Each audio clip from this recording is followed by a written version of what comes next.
with comedian David Boyle, and I'm quitting alcohol. So, had fake show last night. The show that nobody knows exists besides the 20 people in the room and me and Tom. And also Rakesh last night. It was, let's just put it this way. This might come as a surprise to you, but middle-aged women and lesbians aren't a huge fan of Les Boyles brand of comedy. The room was like 90% middle-aged women and lesbians. It wasn't like super, super brutal, but it was pretty brutal. They were staring at me going like, what the fuck is this Neanderthal up here just lecturing me about shit? And I was looking at them going, what are these fucking middle-aged cunts fucking staring at me like that for?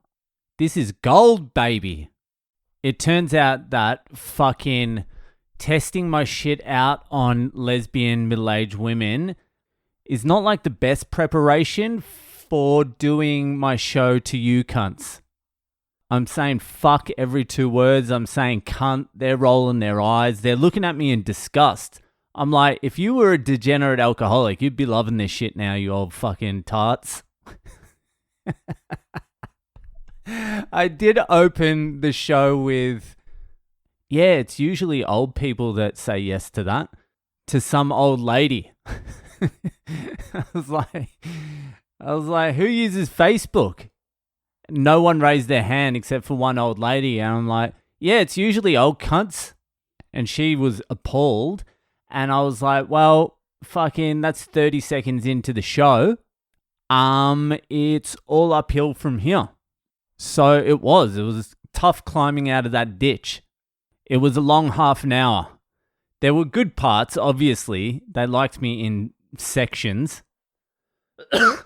very specific sections, and they hated me in other sections. And then I think overall, they were very happy I was leaving the stage when I left. But it is good getting those gigs that you just know you're not going to win. I'm not going to win this one. I just have to plow through it, and that's it. I'll get them somewhere, but they're not going to enjoy the whole thing. I would start a bit, and in my head, I would be thinking, fuck, there's not something they're going to enjoy for about a minute here. And so you just race through that minute. You're like, I got to get to the funny bit. I got to get to the fucking bit they're going to enjoy. And then because you fly through it, you get to the bit that they're going to enjoy. You've completely fucked the rhythm of the whole thing. And you get to the bit, it bombs. And then you're like, oh shit, I shouldn't have fucking rushed up to that bit because it fucking threw everything out. Now it's going to be 2 minutes before I get to another bit they're going to enjoy. All right, strap in. Let's make the exact same mistake again. Let's fly through that 2.5 minutes. I got one old lady laughing because I said Minger. A fucking proper Minger. For those of you who don't know, that's fucking English slang for a fucking rough-looking bird. It's a great word, Minger. It should be used more. I can't believe it hasn't taken off around the world. I'm not too sure if you can use it for guys as well. Is a guy a Minger as well? Probably. There's plenty of fucking minging guys. So this old lady was laughing at that. She was like proper old grey hair and shit. She was the only one laughing. I was so shocked I stopped. I'm like, what? Are you laughing at the joke or the word Minger? Like a professional. I was like, what are you laughing at? I was so bemused by her laughter that I stopped the whole show. I was like, hey, old duck, what are you laughing at? And she was just laughing and shaking her head. I'm like, is it the Minger part? I couldn't quite get an answer. She was just laughing. It sort of felt a little bit like she was laughing that this fucking big brute was just up there just swearing and fucking yelling, calling people ugly and fat. Being racist. But I tell you what happens in those gigs where they're just unwinnable. You try so hard to get a laugh, you just try new things. You just start throwing shit at the wall. You're like, all right, fucking, that's not going to work. Right, we'll fucking amp this up. We'll put a new line in here. We'll riff a little bit. They're valuable gigs, those gigs, where you just get to fucking try anything you fucking want to. It was great. Solid fucking semi-bomb.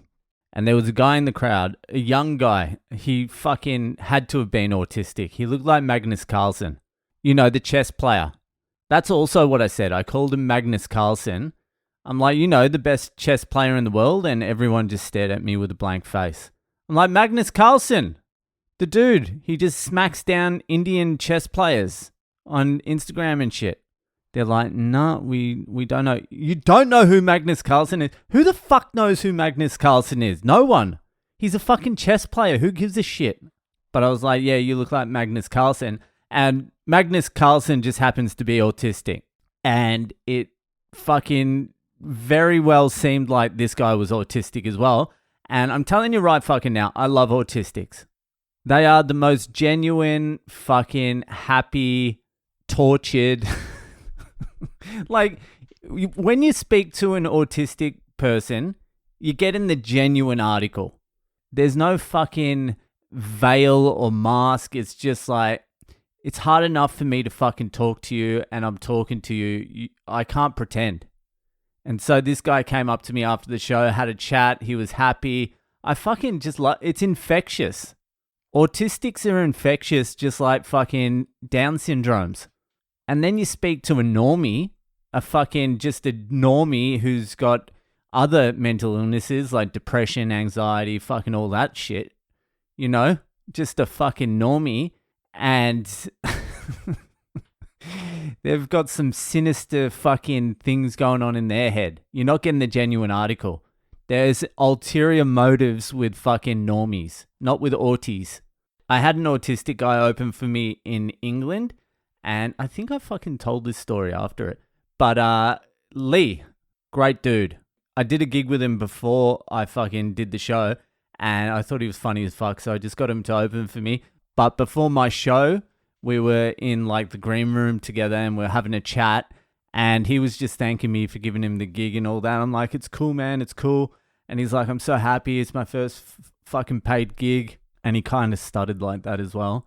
I'm like, that's great, man. Just have a good show. We'll just fucking hang out afterwards, blah, blah, blah. And there was a second there where it was just like quiet.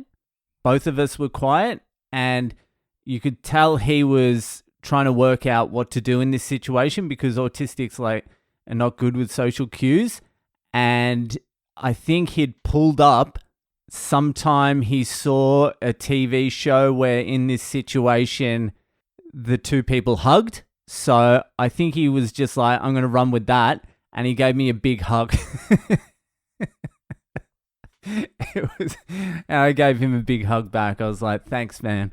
Let's fucking do it. And then he got on stage and my crowd started heckling him immediately.